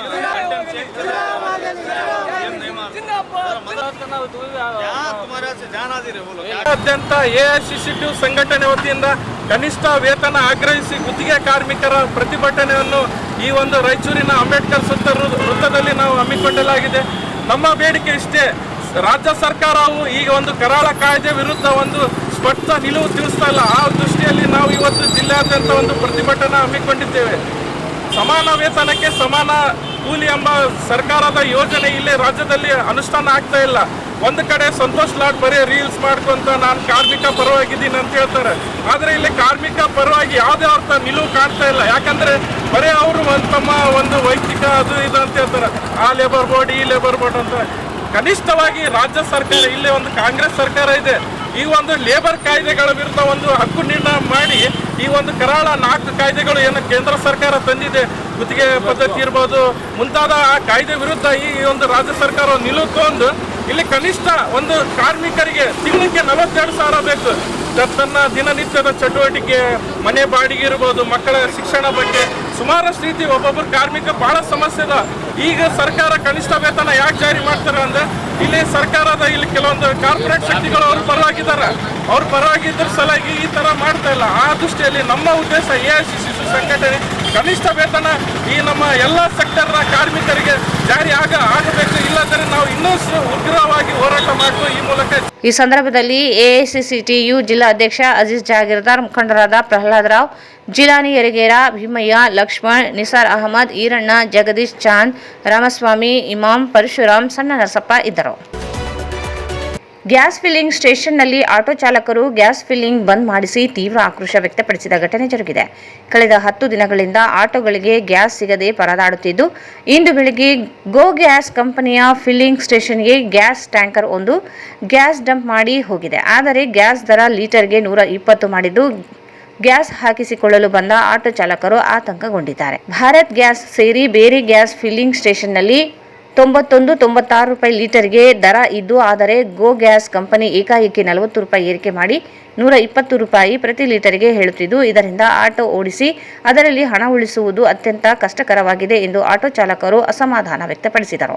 2 ರಿಂದ 3 ದಿನಗಳ ಹಿಂದೆ ಲೀಟರ್ಗೆ 84 ರೂಪಾಯಿ ದರ ನಿಗದಿ ಮಾಡಿದ್ದರು. ಆದರೆ ಈಗ ಏಕಾಏಕಿ ದರವನ್ನು 120 ರೂಪಾಯಿ ಮಾಡಿದ್ದು, ಆಟೋ ಚಾಲಕರು ಬದುಕು ನಡೆಸುವುದು ಕಷ್ಟಕರವಾಗಿದೆ. ಕೂಡಲೇ ಜಿಲ್ಲಾಡಳಿತ ಆಟೋ ಚಾಲಕರ, ಆಟೋ ಗ್ಯಾಸ್ ಫಿಲ್ಲಿಂಗ್ ಸ್ಟೇಷನ್ ಮಾಲೀಕರ ಹಾಗೂ ಕಂಪನಿ ಅಧಿಕಾರಿಗಳ ಸಭೆ ಕರೆದು ದರ ಏರಿಕೆಗೆ ಸಂಬಂಧಿಸಿದಂತೆ ಸೂಕ್ತ ನಿರ್ಧಾರ ಕೈಗೊಳ್ಳಬೇಕು. ಇಲ್ಲವಾದಲ್ಲಿ ಮುಂದಿನ ದಿನಗಳಲ್ಲಿ ಡಿಸಿ ಕಚೇರಿ ಮುತ್ತಿಗೆ ಹಾಕಲು ಆಟೋ ಚಾಲಕರು ಒಂದಾಗಬೇಕಾಗುತ್ತದೆ ಎಂದು ಎಚ್ಚರಿಸಿದರು. ಇದೇ ವೇಳೆ ಆಟೋ ಚಾಲಕ ಭಾಷಾ ಮಾತನಾಡಿ, ಆಟೋಗಳಿಗೆ ಬಳಸುವ ಗ್ಯಾಸ್ ದರವನ್ನು ಲೀಟರ್ಗೆ 120 ರೂಪಾಯಿ ಏರಿಸಿರುವುದರಿಂದ ತೀವ್ರ ಸಮಸ್ಯೆ ಉಂಟಾಗಿದೆ. ಹಿಂದಿನಿಂದ 1 ಲೀಟರ್ ಗ್ಯಾಸ್ 89 ರೂಪಾಯಿದಿಂದ 91 ರೂಪಾಯಿಗೆ ಲಭ್ಯವಾಗುತ್ತಿದ್ದು, ಇದೀಗ ದರ ಏರಿಕೆಯಿಂದ ಚಾಲಕರಿಗೆ ಆರ್ಥಿಕ ಭಾರ ಹೆಚ್ಚಾಗಿದೆ. ದರ ಹೆಚ್ಚಳದಿಂದಾಗಿ ಅನೇಕ ಚಾಲಕರು ಗ್ಯಾಸ್ ಹಾಕಿಸಿಕೊಳ್ಳಲು ಹಿಂಜರಿಯುತ್ತಿದ್ದಾರೆ. ಇದರಿಂದ ದಿನನಿತ್ಯದ ಜೀವನ ನಡೆಸುವುದು ಕಷ್ಟಕರವಾಗುತ್ತಿದೆ. ಸರ್ಕಾರ ತಕ್ಷಣ ಗ್ಯಾಸ್ ದರವನ್ನು ಇಳಿಸಿ ಆಟೋ ಚಾಲಕರ ಸಮಸ್ಯೆಗಳಿಗೆ ಪರಿಹಾರ ನೀಡಬೇಕೆಂದು ಆಗ್ರಹಿಸಿದರು. ಆಟೋ ಚಾಲಕರ ಸಂಘದ ಜಿಲಾನಿ ಮಾತನಾಡಿ, ಆಟೋಗಳಿಗೆ ಬಳಸುವ ಗ್ಯಾಸ್ ದರವನ್ನು 120 ರೂಪಾಯಿಗೆ ಏರಿಸಿರುವ ಹಿನ್ನೆಲೆಯಲ್ಲಿ ಆಟೋ ಚಾಲಕರು ತೀವ್ರ ತೊಂದರೆ ಅನುಭವಿಸುತ್ತಿದ್ದು, ಸಂಬಂಧಿಸಿದ ಅಧಿಕಾರಿಗಳು ಈ ಸಮಸ್ಯೆಯತ್ತ ಗಮನ ಹರಿಸುತ್ತಿಲ್ಲ. ಗ್ಯಾಸ್ ದರ ಏರಿಕೆಯಿಂದ ಜೀವನ ನಡೆಸುವುದು ಕಷ್ಟಕರವಾಗುತ್ತಿದೆ. ತಿಂಗಳಿಗೆ ಆಟೋ ಕಂತು ಕಟ್ಟಬೇಕಿರುವುದರ ಜೊತೆಗೆ ಮನೆ ನಡೆಸುವುದು ಕಷ್ಟಕರವಾಗಿದೆ. ಆರ್ಥಿಕ ಸಂಕಷ್ಟ ಹೆಚ್ಚಾಗಿದೆ. ಗ್ಯಾಸ್ ಸಮಸ್ಯೆ ಬಗ್ಗೆ ಅಧಿಕಾರಿಗಳಿಗೆ ತಿಳಿದಿದ್ದರೂ ಯಾವುದೇ ಕ್ರಮ ಕೈಗೊಳ್ಳಲಾಗಿಲ್ಲ ಎಂದು ಆರೋಪಿಸಿದ ಅವರು, ತಕ್ಷಣ ಗ್ಯಾಸ್ ದರವನ್ನು ಇಳಿಸಲು ಕ್ರಮ ಕೈಗೊಳ್ಳಬೇಕು ಎಂದು ಒತ್ತಾಯಿಸಿದರು. ಇಲ್ಲವಾದರೆ ಡಿಸಿ ಕಚೇರಿಗೆ ಮುತ್ತಿಗೆ ಹಾಕಲಾಗುವುದು ಎಂದು ಎಚ್ಚರಿಕೆ ನೀಡಿದರು. ಜಿಲ್ಲೆಯಲ್ಲಿ ಹಲವು ಕಾರಣಗಳಿಂದ ಶಾಲೆಯಿಂದ ಹೊರಗುಳಿದ ಮಕ್ಕಳನ್ನು ಪತ್ತೆ ಹಚ್ಚಿ ಆ ಮಕ್ಕಳ ಪೋಷಕರ ಮನವೊಲಿಸಿ ಪುನಃ ಮಕ್ಕಳನ್ನು ಶಾಲೆಗೆ ಬರುವಂತೆ ಮಾಡಲು ಜಿಲ್ಲಾ ಮಟ್ಟದ ಅಧಿಕಾರಿಗಳು ಜವಾಬ್ದಾರಿಯುತವಾಗಿ ಕಾರ್ಯನಿರ್ವಹಿಸಬೇಕು ಎಂದು ಅಪರ ಜಿಲ್ಲಾಧಿಕಾರಿ ಶಿವಾನಂದ ಭಜಂತ್ರಿ ಹೇಳಿದರು. ಅವರು ಇಂದು ನಗರದ ಜಿಲ್ಲಾಡಳಿತ ಭವನದ ಸಭಾಂಗಣದಲ್ಲಿ ಜಿಲ್ಲಾ ಬಾಲ ಕಾರ್ಮಿಕ ಯೋಜನೆಯ ಜಿಲ್ಲಾ ಮಟ್ಟದ ಕಾರ್ಯಕಾರಿ ಸಮಿತಿ ಸಭೆಯ ಅಧ್ಯಕ್ಷತೆ ವಹಿಸಿ ಮಾತನಾಡಿದರು. ಮಕ್ಕಳ ಹಕ್ಕುಗಳಲ್ಲಿ ಶಿಕ್ಷಣ ಎಂಬುದು ಕೂಡ ಮೂಲಭೂತ ಹಕ್ಕಾಗಿದ್ದು, ಮಕ್ಕಳಿಗೆ ಕಡ್ಡಾಯ ಶಿಕ್ಷಣ ಒದಗಿಸುವುದು ಪ್ರತಿಯೊಂದು ಇಲಾಖೆಯ ಅಧಿಕಾರಿಗಳ ಹಾಗೂ ಸಾರ್ವಜನಿಕರ ಕರ್ತವ್ಯವಾಗಿದ್ದು, ಗ್ರಾಮೀಣ ಭಾಗದಲ್ಲಿ ಮಕ್ಕಳು ಹೆಚ್ಚಾಗಿ ದುಡಿಯಲು ಹೋಗುತ್ತಾರೆ. ಬಾಲ ಕಾರ್ಮಿಕತೆ ಬಗ್ಗೆ ಮಾಹಿತಿ ಬಂದಲ್ಲಿ ಸಂಬಂಧಪಟ್ಟ ಅಧಿಕಾರಿಗಳು ಹಠಾತ್ ದಾಳಿ ನಡೆಸಿ ಮಕ್ಕಳನ್ನು ರಕ್ಷಿಸಿ ಮಕ್ಕಳನ್ನು ಕೆಲಸಕ್ಕೆ ಇಟ್ಟುಕೊಂಡ ಮಾಲೀಕರ ವಿರುದ್ಧ ಸೂಕ್ತ ಕ್ರಮ, ದಂಡ ಸೇರಿದಂತೆ ಕ್ರಮ ಕೈಗೊಳ್ಳಬೇಕು ಮತ್ತು ಮುಂದೆಂದಿಯೂ 14 ವರ್ಷದೊಳಗಿನ ಮಕ್ಕಳನ್ನು ಕೆಲಸಕ್ಕೆ ಬಳಸಿಕೊಳ್ಳದಂತೆ ಜಾಗೃತಿ ಮೂಡಿಸಬೇಕೆಂದರು. ಜಿಲ್ಲೆಯಲ್ಲಿ ಬಾಲ ಕಾರ್ಮಿಕ, ಕಿಶೋರ ಕಾರ್ಮಿಕರನ್ನು ರಕ್ಷಿಸಲು ವಿಶೇಷ ತಂಡವನ್ನು ರಚಿಸಬೇಕು. ಆಯಾ ತಾಲೂಕಿನ ಅಥವಾ ಆಯಾ ವ್ಯಾಪ್ತಿಯ ಪೊಲೀಸ್ ಠಾಣೆಯ ಸಹಾಯಕರೊಂದಿಗೆ ದಾಳಿ ನಡೆಸಬೇಕು. ಗ್ರಾಮೀಣ ಭಾಗದಲ್ಲಿ ವಾಹನಗಳಲ್ಲಿ ಮಕ್ಕಳನ್ನು ಕೃಷಿ ಕೆಲಸಗಳಿಗೆ ಕರೆದೊಯ್ಯುತ್ತಾರೆ. ಅಂತಹ ವಾಹನಗಳನ್ನು ತಡೆದು ವಾಹನ ಮಾಲೀಕ, ವಾಹನ ಚಾಲಕ ಹಾಗೂ ಕೃಷಿ ಚಟುವಟಿಕೆಗಳ ಮಕ್ಕಳನ್ನು ಬಳಸಿಕೊಂಡವರ ವಿರುದ್ಧ ಕಾನೂನು ಕ್ರಮ ಜರುಗಿಸಬೇಕೆಂದರು. ಬಾಲಕಾರ್ಮಿಕತೆ ತಡೆಗಟ್ಟಲು ಪ್ರತಿ ತಿಂಗಳವಾರು ಒಂದು ಇಲಾಖೆಗೆ ಜವಾಬ್ದಾರಿ ನೀಡಿ. ಬಾಲಕಾರ್ಮಿಕ ಪದ್ಧತಿ ತಡೆಗಟ್ಟಲು ಕಾಯ್ದೆಯ ಕಲಂ 17ರ ಅಡಿ ನೇಮಕಗೊಂಡ ಅಧಿಕಾರಿಗಳು, ನಿರೀಕ್ಷಕರು ಹಾಗೂ ಅವರ ಇಲಾಖೆಗಳಿಗೆ ವರ್ಷದಲ್ಲಿ 1 ತಿಂಗಳು ಒಂದು ಇಲಾಖೆಯಂತೆ ಕಾರ್ಮಿಕ ಹಾಗೂ ಕಿಶೋರ ಕಾರ್ಮಿಕ ಮಕ್ಕಳನ್ನು ಗುರುತಿಸಿ ಪುನರ್ವಸತಿ ಕಲ್ಪಿಸಿ ಮಕ್ಕಳನ್ನು ನೇಮಿಸಿಕೊಂಡ ತಪ್ಪಿತಸ್ಥರ ವಿರುದ್ಧ ಪೊಲೀಸ್ ಠಾಣೆಗಳಲ್ಲಿ ಪ್ರಕರಣ ದಾಖಲಿಸಬೇಕೆಂದರು. 2013-14ನೇ ಸಾಲಿನಿಂದ ಈವರೆಗೆ ವಾಹನಗಳನ್ನು ತಪಾಸಣೆ ಕೈಗೊಂಡು 2537 ಮಕ್ಕಳನ್ನು ಕೆಲಸಕ್ಕೆ ಹೋಗುವುದನ್ನು ತಡೆದು ರಕ್ಷಣೆ ಮಾಡಲಾಗಿದೆ. ದಾಳಿ ಮತ್ತು ತಪಾಸಣೆ ಕಾರ್ಯ ನಿರಂತರವಾಗಿ ನಡೆಯುತ್ತಿದ್ದು, ಮುಂದೆ ಹೆಚ್ಚಿನ ತಪಾಸಣೆಗಳನ್ನು ನಡೆಸಿ ಬಾಲಕಾರ್ಮಿಕತೆಗೆ ಒಳಗಾದ ಮಕ್ಕಳನ್ನು ರಕ್ಷಿಸಲಾಗುವುದು ಎಂದು ಇಲಾಖೆ ಅಧಿಕಾರಿಗಳು ಸಭೆಗೆ ತಿಳಿಸಿದರು. ಬಾಲ್ಯ ವಿವಾಹ ನಿಷೇಧ ಕಾಯ್ದೆ 2006ರ ಪ್ರಕಾರ 18 ವರ್ಷದೊಳಗಿನ ಯಾವುದೇ ಹೆಣ್ಣು ಮಕ್ಕಳಿಗೆ ಹಾಗೂ 21 ವರ್ಷದೊಳಗಿನ ಗಂಡು ಮಕ್ಕಳಿಗೆ ಮದುವೆಯಾದಲ್ಲಿ ಅದನ್ನು ಬಾಲ್ಯ ವಿವಾಹ ಎಂದು ಪರಿಗಣಿಸಲಾಗಿದೆ. ಕಾಯ್ದೆಯ ಪ್ರಕಾರ ಬಾಲ್ಯ ವಿವಾಹ ಆದಲ್ಲಿ ಹುಡುಗ ಹುಡುಗಿಯ ತಂದೆ ತಾಯಿ ಅಲ್ಲದೆ ಸಂಬಂಧಪಟ್ಟ ಎಲ್ಲರ ವಿರುದ್ಧ ತಪ್ಪಿತಸ್ಥರಿಗೆ ಕಾರಾಗೃಹ ಹಾಗೂ ದಂಡ ವಿಧಿಸುವ ಅವಕಾಶವಿದ್ದು, ಕಾಯ್ದೆ ಬಗ್ಗೆ ಸಾರ್ವಜನಿಕರಲ್ಲಿ ಜಾಗೃತಿ ಮೂಡಿಸಬೇಕೆಂದರು. ಬಾಲಕಾರ್ಮಿಕ ಹಾಗೂ ಕಿಶೋರ ಕಾರ್ಮಿಕ ಪದ್ಧತಿಯನ್ನು ನಿರ್ಮೂಲನೆ ಮಾಡಲು ಎಲ್ಲಾ ಇಲಾಖೆಗಳ ಸಹಕಾರ ಹಾಗೂ ಸಮನ್ವಯದ ಅಗತ್ಯವಿದೆ. ಆದ್ದರಿಂದ ಬಾಲಕಾರ್ಮಿಕ ಹಾಗೂ ಕಿಶೋರ ಕಾರ್ಮಿಕ ನಿಷೇಧ ಮತ್ತು ನಿಯಂತ್ರಣ ಕಾಯ್ದೆಯಡಿ ಅಧಿಸೂಚಿಸಲ್ಪಟ್ಟ 11 ಇಲಾಖೆಗಳ ಅಧಿಕಾರಿಗಳು ಬಾಲಕಾರ್ಮಿಕ ಹಾಗೂ ಕಿಶೋರ ಕಾರ್ಮಿಕ ತಪಾಸಣಾ ಅಥವಾ ಹಠಾತ್ ದಾಳಿ ಕೈಗೊಳ್ಳುವ ಸಂದರ್ಭಗಳಲ್ಲಿ ತಂಡದೊಂದಿಗೆ ಸಕ್ರಿಯವಾಗಿ ಭಾಗವಹಿಸಿ ಮಕ್ಕಳ ರಕ್ಷಣೆ ಹಾಗೂ ಪುನರ್ವಸತಿಗಾಗಿ ಕ್ರಮ ಕೈಗೊಂಡು ಈ ಮಕ್ಕಳನ್ನು ಕೆಲಸಕ್ಕೆ ನೇಮಿಸಿಕೊಂಡ ಮಾಲೀಕರ ವಿರುದ್ಧ ಸಂಬಂಧಪಟ್ಟ ಪೊಲೀಸ್ ಠಾಣೆಗಳಲ್ಲಿ ಬಾಲಕಾರ್ಮಿಕ ಹಾಗೂ ಕಿಶೋರ ಕಾರ್ಮಿಕ ನಿಷೇಧ ಮತ್ತು ನಿಯಂತ್ರಣ ಕಾಯ್ದೆ ಹಾಗೂ ತಿದ್ದುಪಡಿ ಕಾಯ್ದೆಯಡಿ ಪ್ರಕರಣ ದಾಖಲಿಸಬೇಕೆಂದು ಸಂಬಂಧಿಸಿದ ಅಧಿಕಾರಿಗಳಿಗೆ ಅಪರ ಜಿಲ್ಲಾಧಿಕಾರಿ ನಿರ್ದೇಶನ ನೀಡಿದರು. ಕಾರ್ಮಿಕ ಇಲಾಖೆ ಅಧಿಕಾರಿಗಳು ನಿಯಮಿತವಾಗಿ ತಪಾಸಣೆ ನಡೆಸಿ ಬಾಲಕಾರ್ಮಿಕರನ್ನು ರಕ್ಷಿಸಿ ಪುನರ್ವಸತಿ ಕಲ್ಪಿಸಬೇಕು. ಗ್ಯಾರೇಜ್, ಕಾರ್ಖಾನೆ, ಹೋಟೆಲ್, ಅಂಗಡಿ ಮತ್ತಿತರ ಅಪಾಯಕಾರಿ ಉದ್ಯೋಗದ ಸ್ಥಳಗಳಲ್ಲಿ ತಪಾಸಣೆ ಹೆಚ್ಚಿಸಬೇಕು. ತಪಾಸಣೆ ತೀವ್ರವಾದರೆ ಬಾಲಕಾರ್ಮಿಕರನ್ನು ಕೆಲಸದಲ್ಲಿ ತೊಡಗಿಸಿಕೊಳ್ಳಲು ಉದ್ಯೋಗದಾತರು ಹೆದರುತ್ತಾರೆ. ಪತ್ತೆ ಹಚ್ಚಿದ ಬಾಲಕಾರ್ಮಿಕರಿಗೆ ಪುನರ್ವಸತಿ ಕಲ್ಪಿಸಿ ಮುಖ್ಯವಾಹಿನಿಗೆ ತಂದರೆ ಭವಿಷ್ಯ ರೂಪಿಸಿಕೊಳ್ಳಲು ಸಹಕಾರಿಯಾಗುತ್ತದೆ ಎಂದು ಹೇಳಿದರು. ಜಿಲ್ಲೆಯಲ್ಲಿ ಬಾಲಕಾರ್ಮಿಕ ನಿಷೇಧ ಕಾಯ್ದೆಯನ್ನು ಸಮರ್ಪಕವಾಗಿ ಅನುಷ್ಠಾನಗೊಳಿಸಿದರೆ ಮಕ್ಕಳು ಬಾಲಕಾರ್ಮಿಕರಾಗುವುದು ತಪ್ಪಿಸಬಹುದು. ಇಲ್ಲವಾದರೆ ಮಕ್ಕಳು ಕೊನೆಯವರೆಗೂ ಕಾರ್ಮಿಕರಾಗಿಯೇ ಉಳಿದು ಬಿಡುತ್ತಾರೆ ಎಂದರು.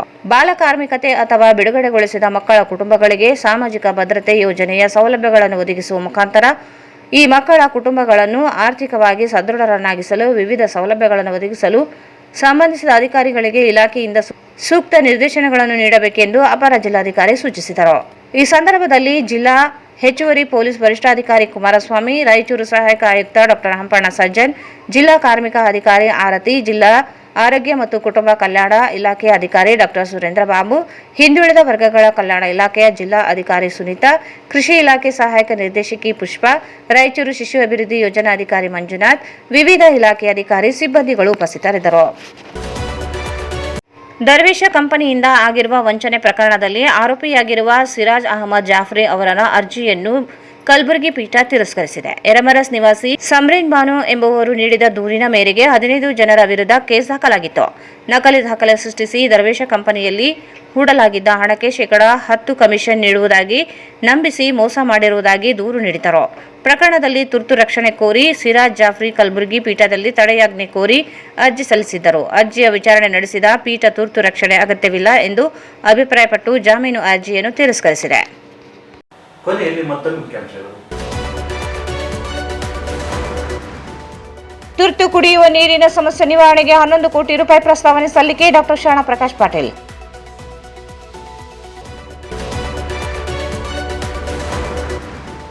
ಜಿಲ್ಲೆಯ ಕುಡಿಯುವ ನೀರಿನ ಸಮಸ್ಯೆ ಕುರಿತು ಸಭೆ, ನೀರಿನ ಸಮಸ್ಯೆಯಾಗದಂತೆ ನಿಗಾವಹಿಸಿ ಸಚಿವ ಡಾಕ್ಟರ್ ಶರಣ ಪ್ರಕಾಶ್ ಪಾಟೀಲ್.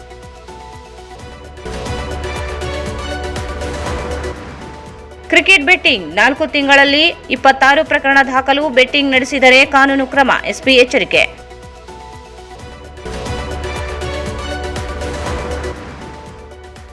ಗೃಹ ರಕ್ಷಕ ದಳ ಸಮಾದೇಷ್ಟರಾಗಿ ದೀಪಾ ಆಯ್ಕೆ, ರಾಜಕೀಯ ಪ್ರೇರಿತ ಅರ್ಚನಾ ಬಾಬು ಆರೋಪ.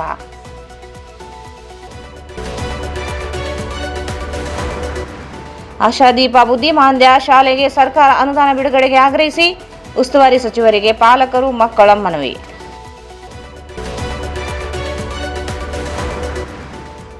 ಬಸವ ಕಲ್ಯಾಣದ ಕೆರೆಯಲ್ಲಿ ಹಡಪದ ಅಪ್ಪಣ್ಣ ಪುತ್ಥಳಿ ಸ್ಥಾಪನೆಗೆ ಆಗ್ರಹಿಸಿ ಮನವಿ.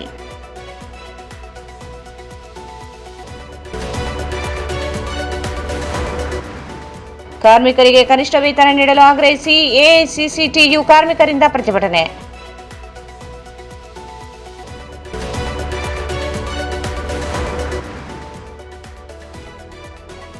ಆಟೋಗಳಿಗೆ ಗ್ಯಾಸ್ ದರ ಏರಿಕೆ ಖಂಡಿಸಿ ಆಟೋ ಚಾಲಕರ ಪ್ರತಿಭಟನೆ.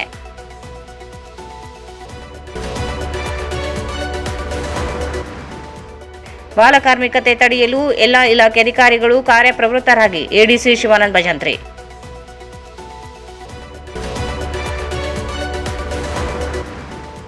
ಮತ್ತು ದರ್ವೇಶ ಕಂಪನಿ ವಂಚನೆ ಪ್ರಕರಣ, ಸಿರಾಜ್ ಜಾಫ್ರಿ ಜಾಮೀನು ಅರ್ಜಿ ತಿರಸ್ಕೃತ. Raichur's biggest jewel palace. All types of jewelries available in only KTB Jewel Palace. Visit KTB Jewel Palace, Udayanagar, Station Road, Raichur. ಸಂಪರ್ಕಿಸಿ Paramount Electricals, dealers in all kinds of electricals, goods, fans and LED products. Near Mahavir Chowk, Loharwadi, MG Road, Raichur. Shri Raghavendra ತುಪ್ಪ, ಶ್ರೀ ರಾಘವೇಂದ್ರ ಘೀ. ಇಲ್ಲಿಗೆ ವಾರ್ತಾ ಪ್ರಸಾರ ಮುಕ್ತವಾಯಿತು. ಮುಂದಿನ ವಾರ್ತೆಗಳು ಮತ್ತೆ ಭೇಟಿಯಾಗೋಣ. ವಂದನೆಗಳು.